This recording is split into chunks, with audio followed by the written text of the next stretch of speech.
Our flight director sent us a message and said, you know guys, Puerto Rico is going to be the last point of land before you cross the Atlantic, and we're recommending that you land in Puerto Rico because you've gone 2/3 of the distance around the world, but you've used 3/4 of your fuel, and we don't think you're going to make the coast of Africa. And that was a time when sort of Bertrand and I, we sort of looked at each other and we didn't need to say anything. We instantly knew what we were going to say. And we came back and we said, no, absolutely not. We'd had a message from Dick Rutan, who was a famous American pilot, who'd said, good luck guys, just remember the only sure way to fail is to quit. And that sort of sprang to mind then. And so we said, no, we'll be going out across the Atlantic.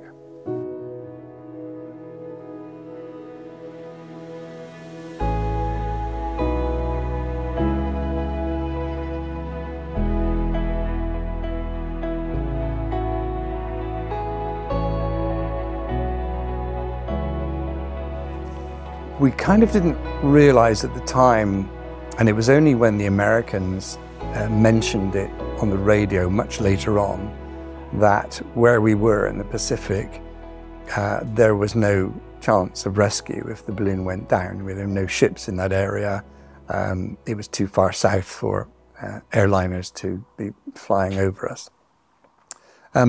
So anyway, there was that, and then about 2 days out in the Pacific, we lost our communications, as you mentioned, with our control center. And we had no idea why. It was interesting, though, we'd gone so far south that the satellite, which we were using, was actually over the top of us. And our balloon was creating its own cone of silence. It was sort of shielding the antenna, but we didn't know that at the time. So we just lost comms and we didn't know why. And then things really started to go awry because we could see these storm clouds ahead of us on the horizon. And we thought this could be problematic. We were about 25,000 feet.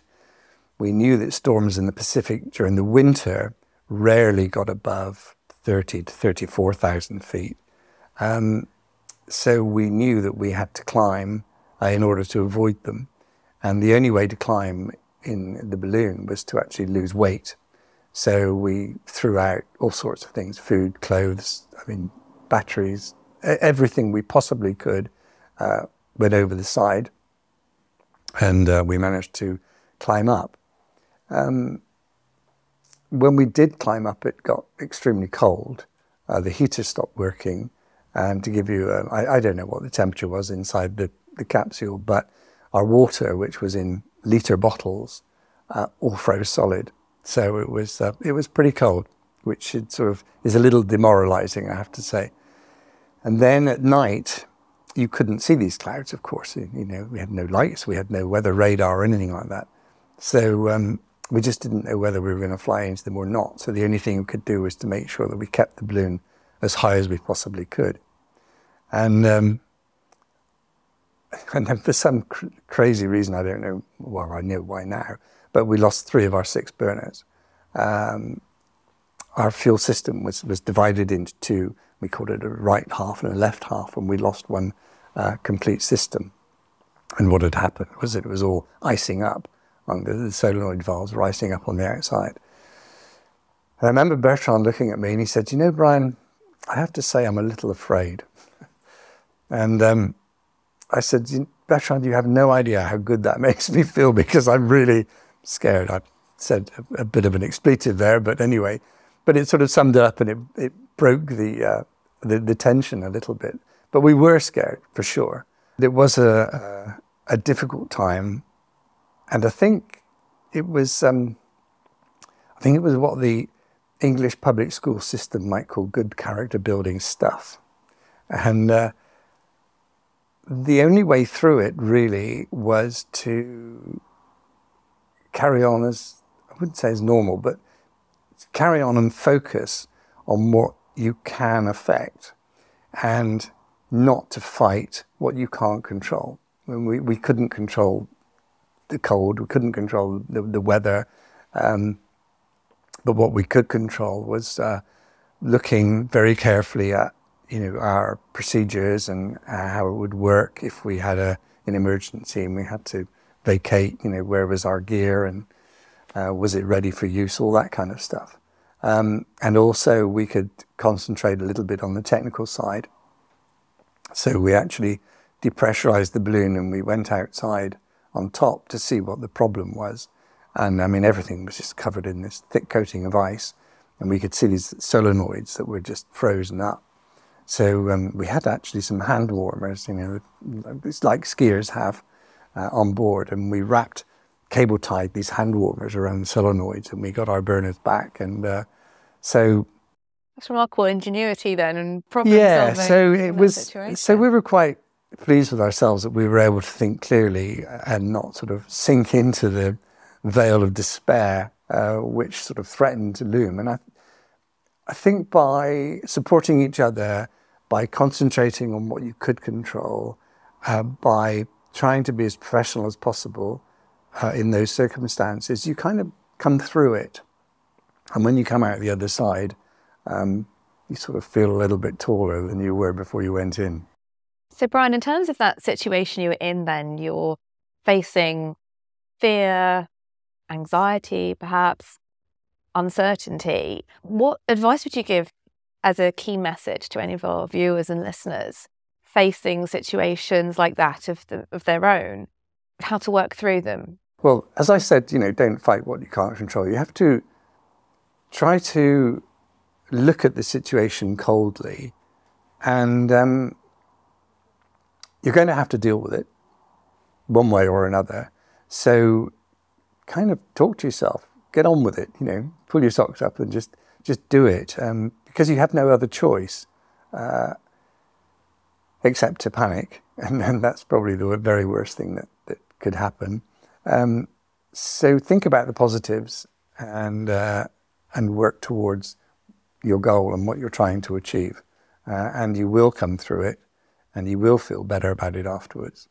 And you can't fight the things you can't control, but you can control how you respond to that situation. So focus on your response and what you can control, and then everything else, one foot in front of the other, which is what you guys did step by step. Absolutely. And if you're part of a team, also, make sure you're feeding off your team, and that you're building on the team relationship rather than taking away from it.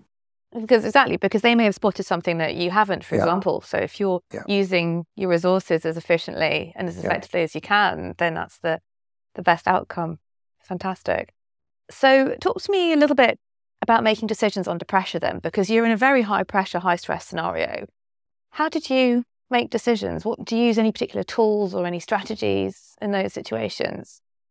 Because it was trying to fly a balloon around the world, which was never been done before. The balloons were the biggest ever built. They were only a one flight and then scrapped. So there was no experience. There was no working up to such a large balloon. I mean, there was no simulator. There was no chance of a practice flight.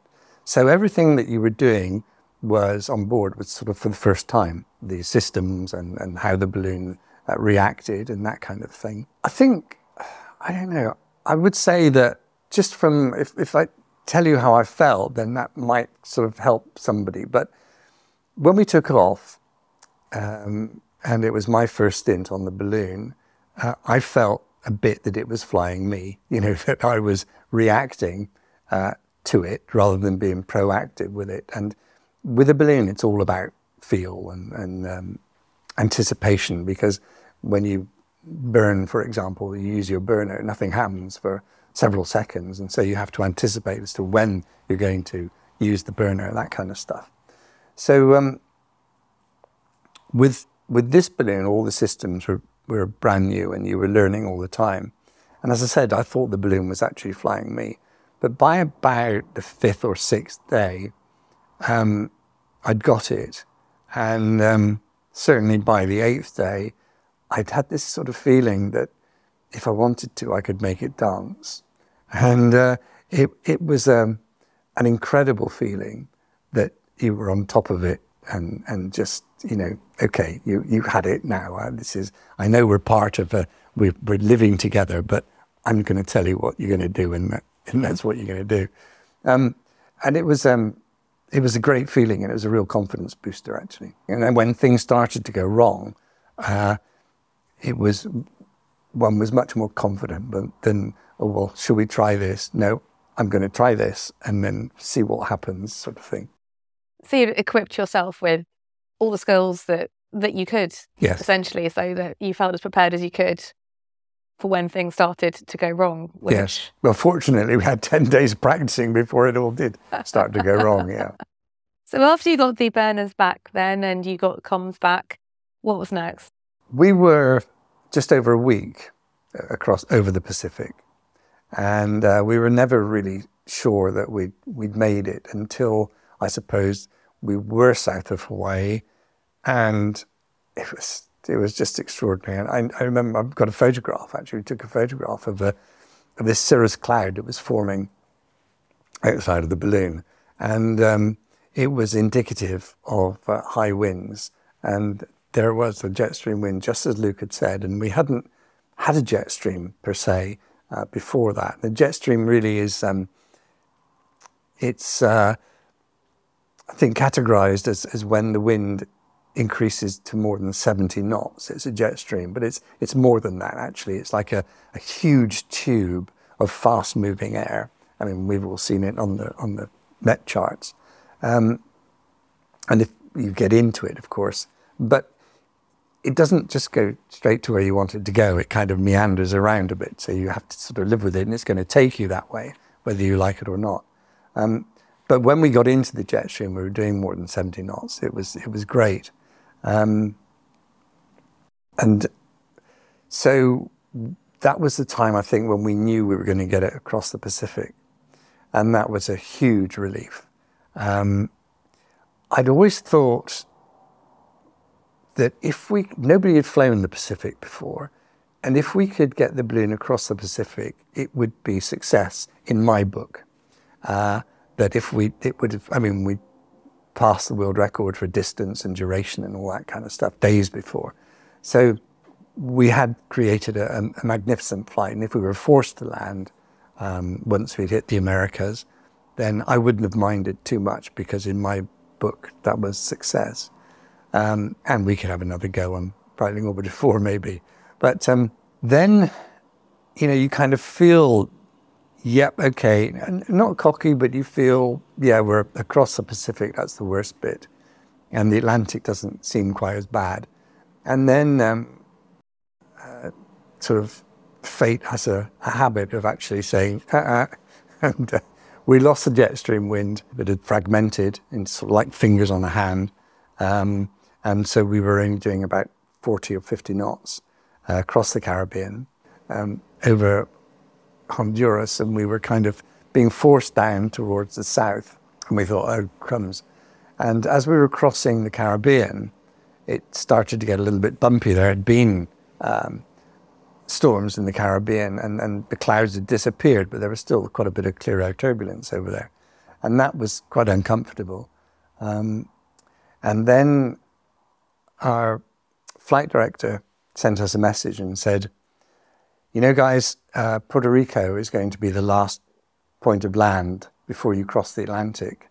And we're recommending that you land in Puerto Rico because you've gone 2/3 of the distance around the world, but you've used 3/4 of your fuel. And we don't think you're going to make the coast of Africa. And that was a time when sort of Bertrand and I, we sort of looked at each other, and we didn't need to say anything. We instantly knew what we were going to say. And we came back and we said, no, absolutely not. We'd had a message from Dick Rutan, who was a famous American pilot, who'd said, good luck, guys. Just remember, the only sure way to fail is to quit. And that sort of sprang to mind then. And so we said, no, we'll be going out across the Atlantic. We wanted to fly as high as possible. And so we needed to go up to about 33,000 feet.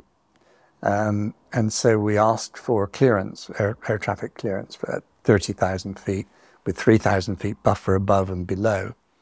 And the Americans were not very happy with that. They said, do you have any idea how many airplanes we're going to have to move out of your way? Because they're doing 450 miles an hour and you're doing 50 miles an hour, and you want exactly the same altitude that they do. They said, so I'm sorry, it's just not possible. So our flight director went back to them and said, well, guys, if they don't cross the Atlantic successfully, they're going to go in and they're in your area of operations and you're going to have to rescue them. And by the way, they're on TV quite a bit at the moment, so you may have to make your excuses to why the balloon stopped. Anyway, they thought about it and said, fine, okay, you're clear at 30,000 feet with a 3,000 foot buffer. So off we went across the Atlantic, and it was kind of reminiscent at that point. That decision, as I say, we sort of didn't really need to discuss it. And Bertrand put it beautifully after the flight when he said that, you know, there were three of us on that balloon. There was Brian, there was me, and there was both of us. And it was both of us that made all the decisions. That's, you know, to me, it just summed it up beautifully. So we got out across the Atlantic, and we were pushing the balloon as high as we possibly could. And slowly we actually got in towards the jet stream. And I remember that I was doing calculations. Bertrand was asleep. I'm doing some calculations, fuel calculations about how far we'll get before we come down. And I'm glancing at the GPS, and over the period of probably 15, 20 minutes, the speed increased from below 60 knots to 110. And I just could hardly believe it. And clearly we were getting into the core of the jet. And I remember just sort of pushing this paper away from me and looking out of the window and thinking, I have no idea who's flying this balloon, but please carry on, you're doing a great job. And it was pretty inevitable then that we would actually cross the coast of Africa and the finish line. And make history. Indeed.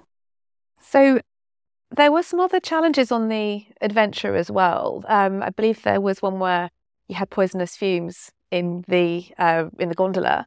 So tell me a little bit more about that and how you managed the stress of that scenario to work through it and then have a successful solution at the end of it.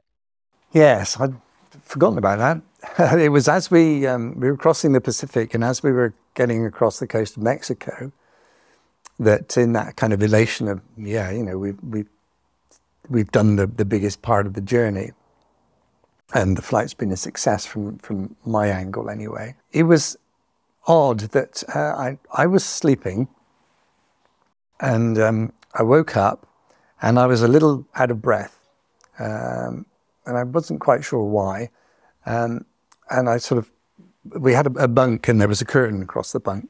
And you could so I opened the curtain and looked out, and Bertrand was slumped on the desk, on the pilot's desk at the front.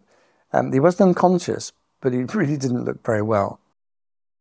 And I had no idea what was going on. So I got out of bed and I thought, well, something's not right. I was a little better off than Bertrand, I have to say, because within the bunk we actually had a little hole in the oxygen pipe, which was feeding oxygen to the flight deck, and it would blow fresh oxygen into the bunk. So the bunk had a little more oxygen than perhaps the front of the capsule. So I got out of bed and I thought, well, I don't know what's going on, but I better get on oxygen. So, and that was instinctive and of course with the training. So the first thing you do is to make sure you can breathe. I mean, I couldn't smell any fumes or anything, so I put the oxygen mask on. Got Bertrand, put an oxygen mask on him. So we weren't able to discuss the issue.